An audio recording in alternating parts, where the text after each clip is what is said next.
साथीहरू नेपालमा चाहिँ अब स्कुटरमा अब हाम्रो चाहिँ टायर चाहिँ लगभग चाहिँ मेरो स्कुटरको टायरको केसमा चाहिँ 17,000 किलोमिटर कुदेपछि चाहिँ पातलो पात जस्तो भयो, फेर्न पऱ्यो भन्ने कुरा आयो।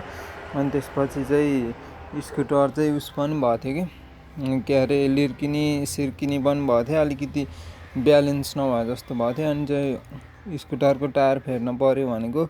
अनि मैले चाहिँ खास चाहिँ टिभिएसको टायर र त्यहाँ चाहिँ अर्को चाहिँ उसको टायर थियो, के को भन्छ एमआरएफको हो कि समथिङ त्यही भने होइन। एमआरएफको लागि चाहिँ त्यही 3,000 अरे होइन। अनि त्यसपछि चाहिँ टिभिएसको चाहिँ 2,650 भन्यो होइन। अनि अब टायर फेर्न पर्ने थियो, फेरियो। तर दराजमा हेर्दाखेरि चाहिँ ठ्याक्क त्यो टायर भेटेन है।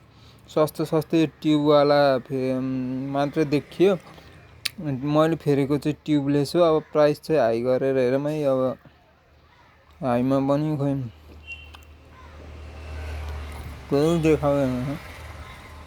अलिकति यो के भयो हेरौँ है। फेरि सर्च गरिदिउँ न।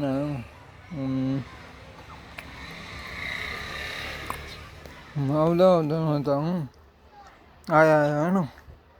मैले फेरेको टायर छ कि छैन होइन। 2,650 को टिभिएसको टायर फेरेँ। अनि उस चाहिँ 3,000 को भन्थ्यो है मेरो ट्युबलेसै हो। ट्युबलेस चाहिँ स्टार्टिङ चाहिँ 1448बाट होइन, 1448बाट सुरु भएरै छ।